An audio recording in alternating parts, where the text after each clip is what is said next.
Hello बच्चों, आज हम लोग आपका सीबीएसई बोर्ड का जो एग्जाम हुआ है उस बोर्ड का एग्जाम का क्वेश्चन पेपर हम लोग का सॉल्यूशन देखते हैं। बोर्ड एग्जाम में मेरे पास बहुत सारे सेट होते हैं।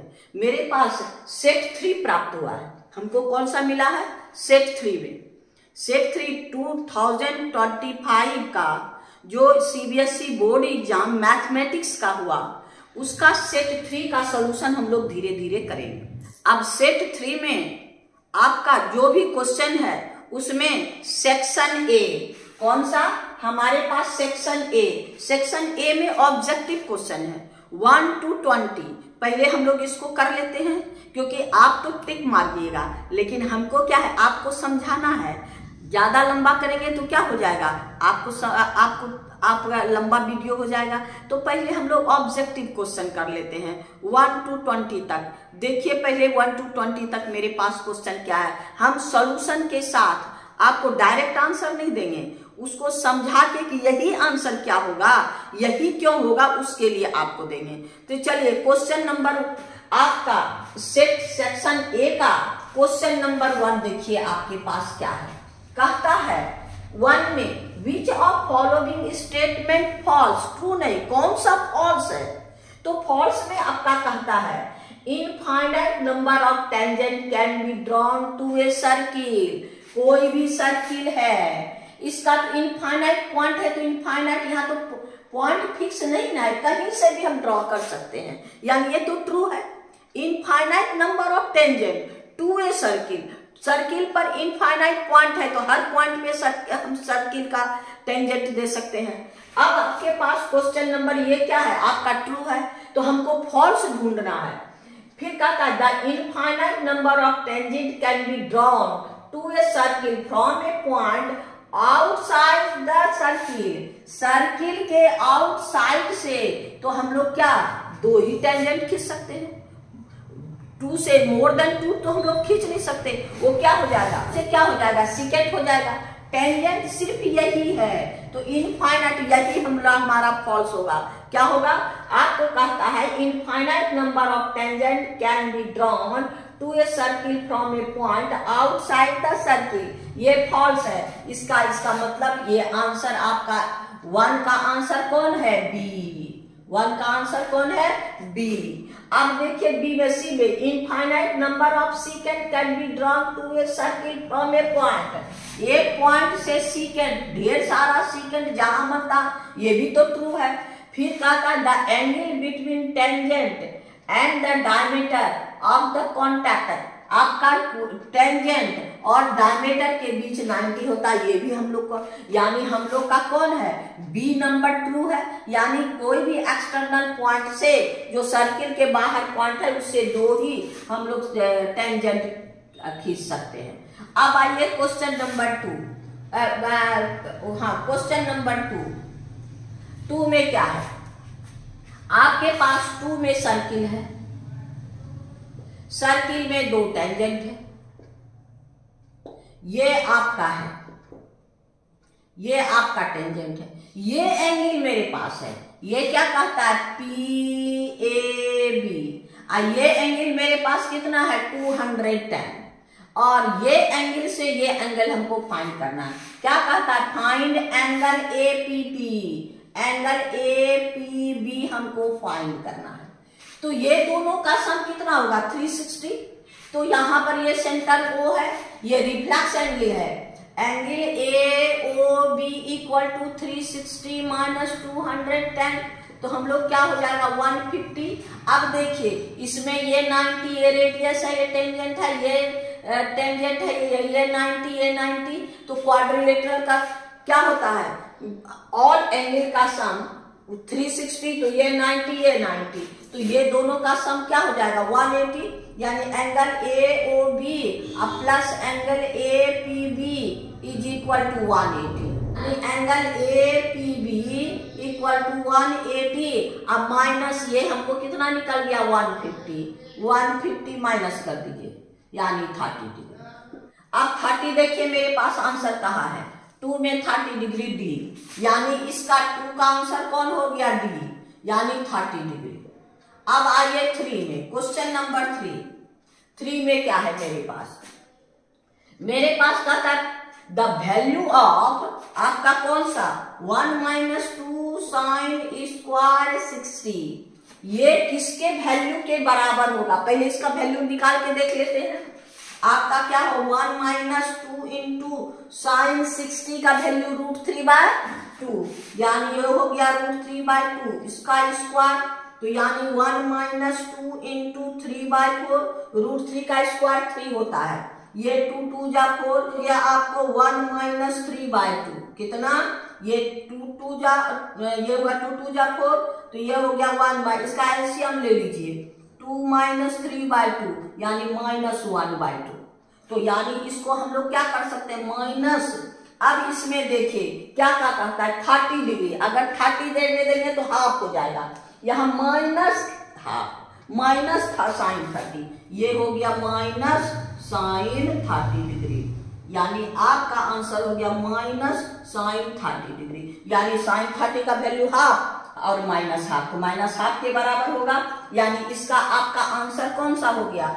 आपके पास क्वेश्चन नंबर 3 का आंसर बी नंबर, यानी आपके पास क्वेश्चन नंबर 3 का आंसर बी नंबर है ना, यानी आपका है क्वेश्चन नंबर 1 का आंसर मेरे पास क्या था 1 का बी आंसर, 2 का मेरे पास आंसर क्या था डी आंसर, क्वेश्चन नंबर 3 का आंसर कितना था क्वेश्चन नंबर 3 का बी आंसर, ये हो गया आपको 30 डिग्री और ये हो गया आपको -sin 30।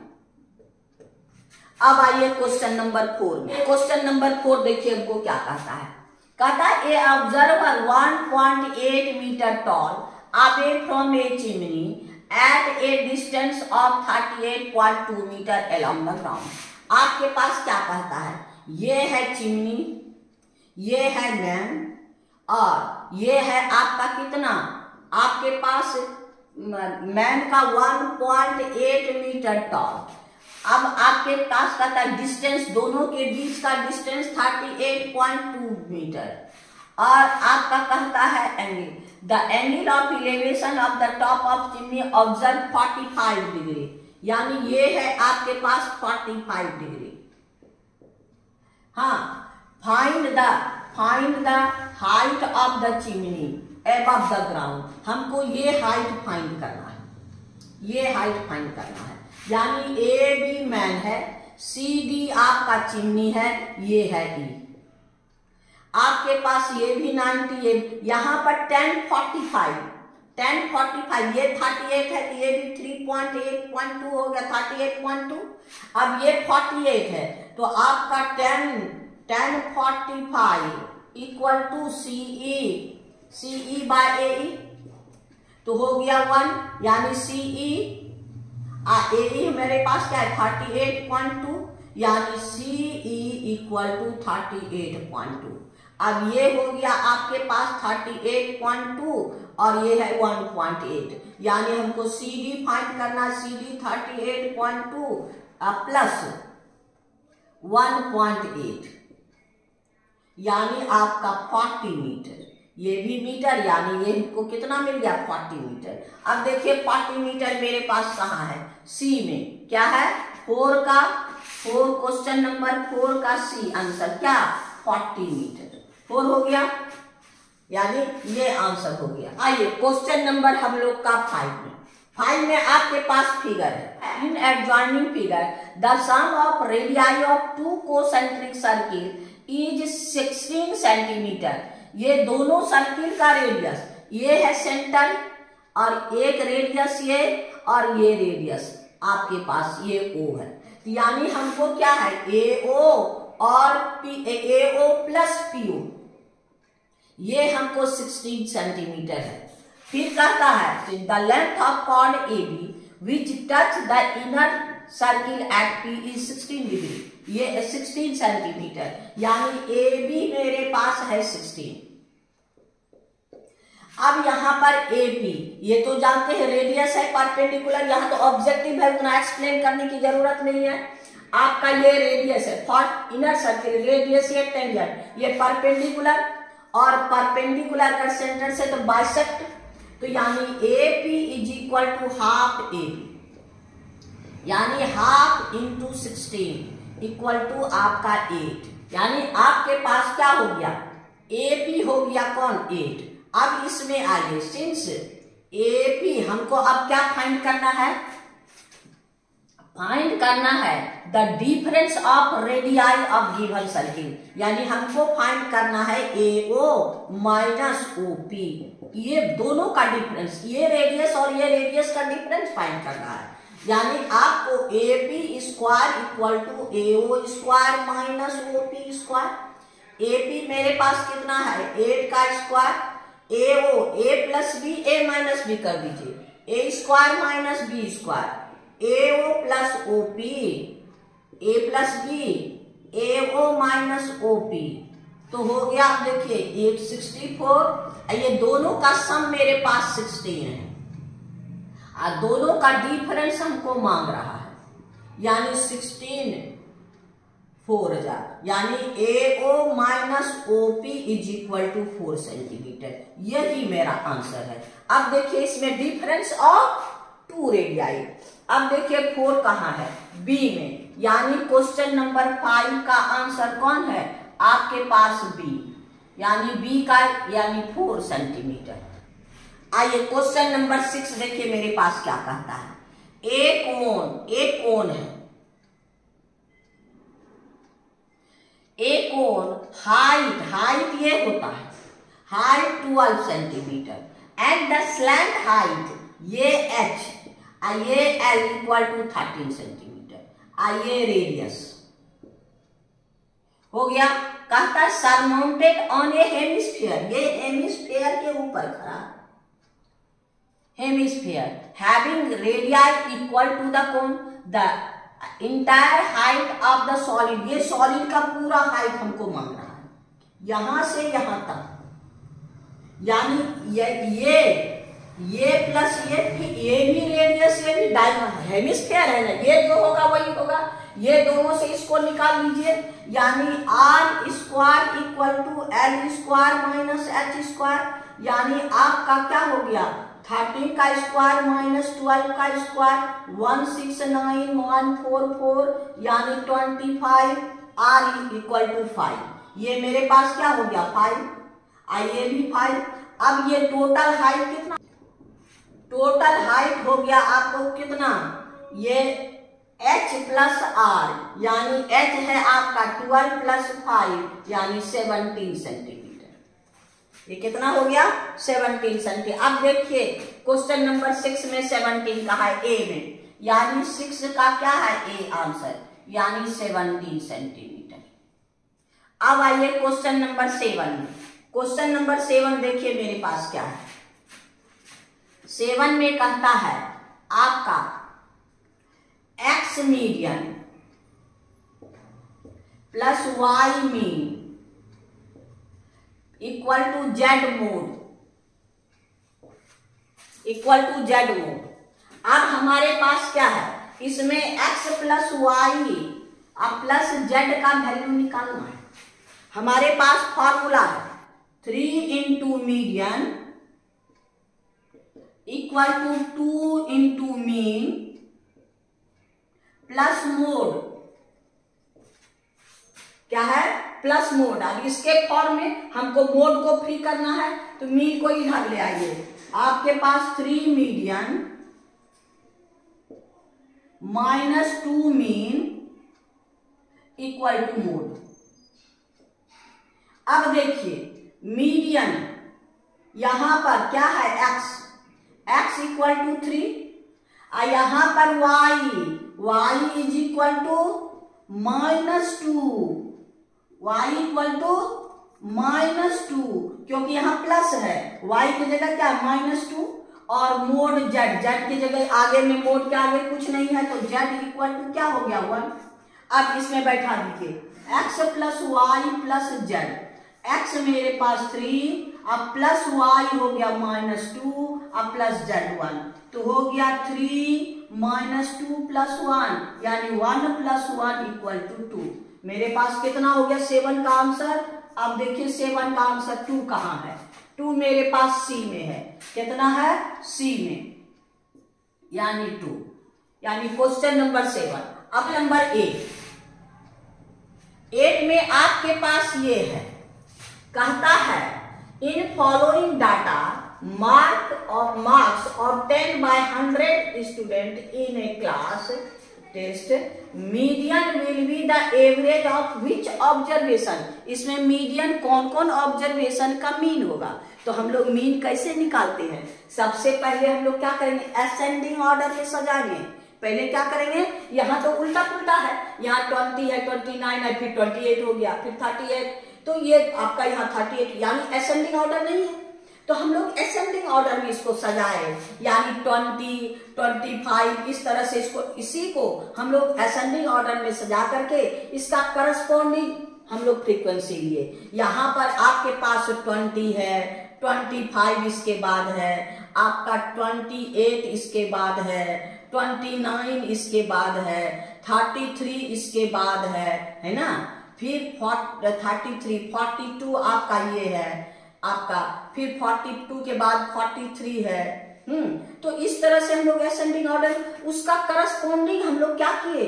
फ्रीक्वेंसी लिख लिए। लेकिन क्यूमुलेटिव फ्रीक्वेंसी हम लोग को निकालना, क्यूमुलेटिव फ्रीक्वेंसी निकालने के बाद ही हम लोग काम करते हैं। तो यहाँ पर क्यूमुलेटिव फ्रीक्वेंसी ये हो गया 6, ये हो गया 26, ये हो गया आपको 26, 6 4 10, ये हो गया आपका 50, ये हो गया 78, 93, 97, 99 और 100, ये हो गया क्यूमुलेटिव फ्रीक्वेंसी। अब टोटल यहाँ पर ये है n इज इक्वल टू कितना है? 100, तो n/2 इक्वल टू क्या हो गया? 50, यानी 100/2 यानी 50। अब देखिए 50 मेरे पास कहाँ है? एग्जैक्ट 50 आ गया। ऐसे लेते थे 50 से आपको ग्रेटर n/2 लेते थे ना, लेकिन एग्जैक्ट 50 आ गया, तो एग्जैक्ट 50 आ गया। इसका करस्पॉन्डिंग वेरिएबल कौन है? ये, यानी आपका median. Median equal to 28 plus 29/2, यानी एवरेज 28, 29 का। तो हमारे पास इसका आंसर देखिए क्या है? देखिए 28, 29, यानी क्वेश्चन नंबर 8 का सी, यानी आपका 28 प्लस 29/2, यानी एवरेज ऑफ 28, 29, यानी क्वेश्चन नंबर 8 का आपको हो गया कौन सा? C answer. अब आइए क्वेश्चन नंबर 9। क्वेश्चन नंबर 9 देखिए मेरे पास क्या कहता है? कहता है probability of getting number, the probability getting composite number greater than 3 throwing A dice. अब डाइस को थ्रो में, डाइस में क्या है? 1 2 3 4 5 6, composite number greater than 3 2 total 6, यानी आपका हो गया 2/6, यानी हो गया 3, यानी 1/3, यानी 1/3। यहाँ पर क्या है? 9 का क्वेश्चन बी नंबर, यानी 9 का आंसर हो गया बी, 1/3। आइए क्वेश्चन नंबर 10 देखिए क्या कहता है। इसमें है, पहले सॉल्यूशन करके, √3 + 2 का होल स्क्वायर माइनस प्लस √3 - 2 का होल स्क्वायर। कहता है इसमें positive real number, negative real number, positive irrational number, positive rational number, negative irrational number और पॉजिटिव इरेशनल नंबर, ये सब में से कौन सा है? पहले सॉल्व करके देखिए, इसको होल स्क्वायर में तोड़िए, यानी आपका हो गया a + b का whole square, a² + b² + 2ab 4√3 plus a² + b² - 4√3। अब ये दोनों कैंसिल, यानी 7 7। अब क्या है? Positive rational number. तो यहाँ पर देखिए पॉजिटिव रेशनल नंबर कौन है?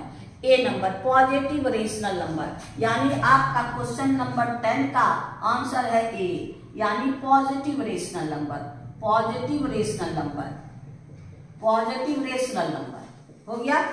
क्वेश्चन नंबर 11 देखिए, 11 में आपके पास p है x² y³ और z⁴ p = x² y³ z⁴n, और आपके पास है q = Q is equal to x cube y m z पे स्क्वायर। आपका एलसीएम दिया है, ये आपका एलसीएम आपके पास कितना है? एलसीएम किसका P और Q का? क्या आपका एक्स क्यूब वाई फोर और जेड क्यूब। अब यहां पर जब हम एचसीएफ लेते हैं तो स्मॉलेस्ट पावर, और आपका जब एलसीएम लेते हैं तो ग्रेटेस्ट पावर। अब देखिए एलसीएम में यहां एक्स क्यूब है तो एक्स स्क्वायर है तो एक्स क्यूब सही है, वाई यहां क्यूब है और वाई एम है तो एम पर पावर, इसका मतलब एम 4 होगा। तो therefore m is equal to 4, क्योंकि बड़ा पावर एम जो है 4 से बड़ा है, एम जो है 3 से बड़ा है, 3 से बड़ा है तो क्या लिया है 4, तो m इक्वल टू 4। अब आइए जेड यहाँ पर स्क्वायर है, n है, यहाँ पर क्या है स्क्वायर है और यहाँ पर n है, तो यहाँ जेड क्यूब लिया है। इसका मतलब n जो है जेड स्क्वायर से बड़ा है तो n के बदले क्या हो गया n इक्वल टू 3। अब इसका किसका वैल्यू निकालना है, सो देखिए 2m प्लस 3n, हमको वैल्यू निकालना है 2m प्लस 3n, यानी 2 इंटू 4 प्लस 3 इंटू 3 यानी 8 प्लस 9 इक्वल टू 17, यही यानी 2m प्लस 3n का वैल्यू 17 होगा। अब देखिए इसमें 17 कहाँ है, क्वेश्चन नंबर 11 में 17 बी है, यानी आपका बी कितना आंसर 17। अब आइए क्वेश्चन नंबर 12 में, क्वेश्चन नंबर 12 देखिए क्या कहता है P प्राइम नंबर है, क्या कहता है P प्राइम नंबर है, P प्राइम नंबर है। अब P डिवाइड A स्क्वायर, जब A स्क्वायर को डिवाइड करेगा तो AB को भी डिवाइड करेगा। P प्राइम नंबर है तो और तो उसका कोई फैक्टर नहीं है, अगर एक A स्क्वायर को डिवाइड कर रहा है तो A को भी डिवाइड करेगा। P ऑल्सो डिवाइड A, यानी 12 का आंसर A है, A यानी A को भी डिवाइड करेगा A। अब आइए 13 में देखिए मेरे पास क्या है, सबको पहले सॉल्व करके तब दिमाग लगाइए। Question number 13 which of following are quadratic equation, ये सब में कौन सा क्वाड्रेटिक इक्वेशन है, तो क्वाड्रेटिक इक्वेशन कौन सा है, इसको सॉल्व करके देखिए। ये हो गया x square a plus b के होल स्क्वायर में प्लस 1 बाय एक्स स्क्वायर अब प्लस 2ab 2 इंटू एक्स हुआ इक्वल टू 2। ये कैंसिल, तो आपका एलसीएम लीजिएगा तो क्या हो जाएगा x4 अब प्लस 1 अब plus x square is equal to cross multiply में 2x स्क्वायर ये हो गया। तो यानी आपका इसमें x4 है, x4 तो नहीं कटता है, भले इसको क्वाड्रेटिक में चेंज करेंगे लेकिन क्वाड्रेटिक इक्वेशन तो नहीं है। आज इसको सॉल्व कीजिएगा a प्लस यानी x square plus a square plus b square x 2ab minus 2x into root x अब plus 2x root x equal to 0। ये कैंसिल, तो हमको क्या हो गया, आपके पास x plus x square plus x equal to 0, ये क्वाड्रेटिक इक्वेशन आ गया। और इसमें देखिए ये दोनों इक्वल है तो क्यूब तो ऐसे हट जाएगा, तो स्क्वायर गायब, तो स्क्वायर होगा नहीं, ये भी क्वाड्रेटिक इक्वेशन नहीं है।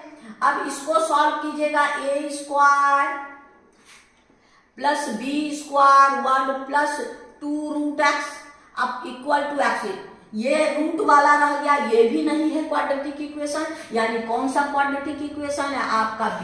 13 का आंसर कौन सा हो गया, 13 का आंसर b, यानी आपके पास क्या है, इसका आंसर हो गया आपके पास x माइनस रूट एक्स का whole square. Question number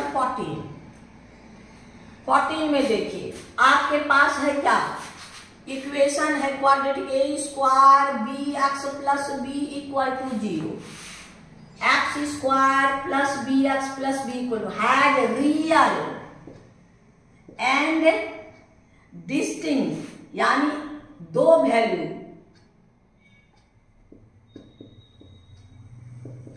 distinct root. इसके लिए रियल एंड डिस्टिंक्ट रूट के लिए d is greater than zero, d is greater than zero. Equal root रहेगा तब तो d इक्वल टू जीरो। यहाँ डिस्टिंक्ट, तो हम लोग d निकाल के देखते हैं।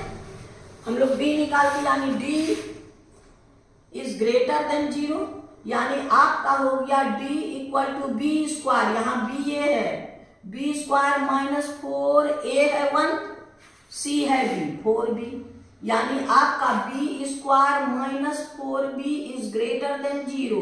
b कॉमन ले लीजिए, b minus 4 is greater than zero. अब दोनों को b is greater than zero, b minus 4 greater than zero, b is greater than zero, greater than 4, यानी b ग्रेटर देन जीरो, यानी b ग्रेटर 4 से एक greater. तो इसका मतलब जीरो 4 कौन है, जीरो से ग्रेटर। इसका आंसर आपको क्या कौन सा होगा, आपके पास है कौन, आपके पास 4, यानी बी आंसर। 14 का कौन सा आंसर है, बी, यानी 4 हो गया। और ग्रेटर देन 4, ये भी 4, यानी 4 और, तो ये आपका 4 है कि हो गया, यानी क्वेश्चन नंबर आपका 14 हो गया। अब आइए क्वेश्चन नंबर 15 देखिए, ये आपके पास है, यानी आपका ए पी क्यू बी, आपके पास तीनों, आपके पास कहता है ट्रांसेक्शन, यानी दोनों तीनों इक्वल, ये भी के ये भी के ये भी के। हमको A B by P B का वैल्यू निकालना है। ए बी के प्लस के 3k, और पी बी के प्लस के यानी 2k, कैंसिल कर दीजिए 3/2। अब देखिए 3/2 मेरे पास कहाँ है आंसर, 3/2 यानी 1.5 बी में, बी का आंसर 1.5, यानी आपका 15 में 15 का बी आंसर यानी 1.5 हो गया। अब हम लोग चले 16 में, कितना है, आइए क्वेश्चन नंबर 16 देखिए मेरे पास क्या है। कहता है a bag contain red colour, blue colour and green colour ball, यानी रेड आपका ब्लू और ग्रीन कलर बॉल। कहता है a bag contain red colour, blue colour and green colour ball are in ratio, ये तीनों का रेशियो आपके पास क्या है, 2:3:4। अब इसमें क्या कहता है, a ball thrown random from given bag, the probability that ball so drawn being not blue नहीं होना चाहिए, यानी आपका क्या हुआ, रेड और ग्रीन होना चाहिए। तो इसका मतलब प्रोबेबिलिटी आपको हो गया, यानी इसको छोड़ के, यानी 2 + 4 बाय टोटल 2 + 3 + 4, यानी 6/9, यानी 2 3 जा 3 2 जा 3 2 जा और 3 3 जा, यानी आपका प्रोबेबिलिटी 2/3। तो ये हो गया प्रोबेबिलिटी, यानी इसका आंसर आपका क्या हो जाएगा, 16 का आंसर 2/3। देखिए इसमें कहां पर है, क्वेश्चन नंबर 16 2/3, यानी 6C में, यानी 16 का आंसर आपका C है क्या, 2/3, यही आंसर। ये हम पहले बनाए तो यहाँ पर 4 की जगह 6 लिखा गया, क्या लिखा गया, 4 की जगह 6 लिखा गया, 2 + 6/9, यानी हमको 8/9, ये हम गलती हो गया। तो हम जब एडिट कर रहे थे तब उसको ठीक करके इसमें फिर मिलाए हैं, यानी 16 का आंसर क्या हो गया, 2/3। अब हम लोग क्वेश्चन नंबर 17 में चले। 17 कहता है which of following statement false, कौन सा फॉल्स है, 2 right triangle are always similar, 2 right triangle always similar होता है। अगर एंगल देखिए, ये एक 90 तो होगा, ये 30, ये 30, ये हो गया आपका 60, ये 45 दोनों तो राइट ट्रायंगल क्या सिमिलर है? It is false. तो ये तो आपका फॉल्स हो गया, यानी बी नंबर आपके पास, ए नंबर फॉल्स है, ए फॉल्स है। फिर कहता है टू स्क्वायर सिमिलर, ये तो टू स्क्वायर सिमिलर होगा। Two equilateral triangle, equilateral triangle क्या है? सबका एंगल 360 होता है। और टू सर्किल सिमिलर, यानी इसका आंसर 17 का आंसर क्या होगा? 17 का आंसर ए क्या है? ए। आपके पास 17 का आंसर ए है। Two triangle, two right triangle are similar, false हो गया। कोई तरह का राइट ट्रायंगल है, 90 तो होगा, लेकिन आपका एक्यूट एंगल कुछ भी हो सकता है, इक्वल नहीं होगा। तो अब आपके पास हो गया कितना? 18 में अब देखिए आपके पास फिगर है, 18 में आपका फिगर है और गिवन ये ट्रेपीजियम है। आपका कहता है एक्स वाई ये तीनों पैरेलल है। हमको गिवन क्या है? गिवन है A X equal to 2/3 AD, यानी A X by A D is equal to 2/3, यानी A X ratio A D equal to 2/3, यानी A X equal to 2K और A D is equal to 3K, यानी A D 3K। तो हम लोग क्या हो, हमको क्या फाइंड करना? हमको फाइंड करना है सी वाई और वाई भी, इसको तो इसका फाइंड करना है। सी वाई बाई वाई भी equal to d x by x a x, हमको ये दोनों निकालना होगा। तो अब यहां पर डी एक्स, देखिए डी एक्स मेरे पास है नहीं है। डी एक्स क्या हो गया आपका? A D minus A x, और ए एक्स मेरे पास कितना है? 2K। ए डी मेरे पास कितना है? 3K माइनस ए एक्स 2K बाय 2K, यानी K बाय 2K, यानी 1/2, यानी 1/2, यानी दोनों का रेशियो क्या हो गया? ये दोनों का रेशियो, ये दोनों के रेशियो के इक्वल है।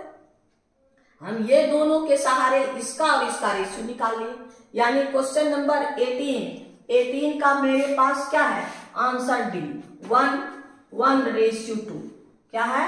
1:2, सी वाई वाई डी 1:2, यानी 18 का रेशियो डी, आंसर डी, यानी 1:2। अब आइए 19 में, देखिए क्या कहता है। कहता है फॉर एक्यूट एंगल,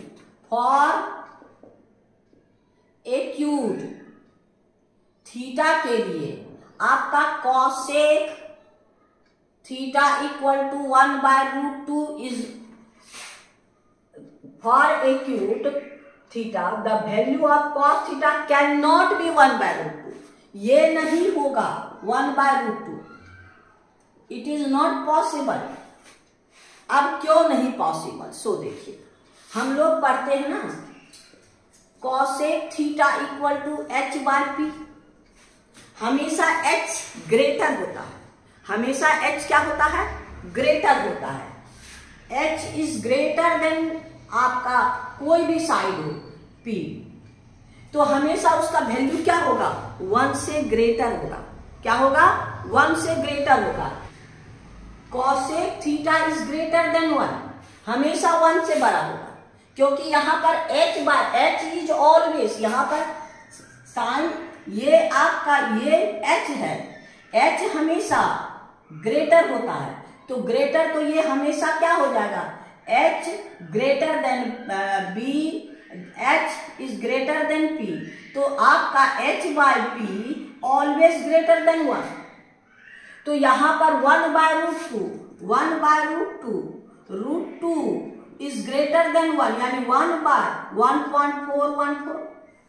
तो इसका मतलब है आपका ये जो वैल्यू है √2 ग्रेटर देन है, यानी 1/√2 लेस देन 1, ये 1 से वैल्यू छोटा है।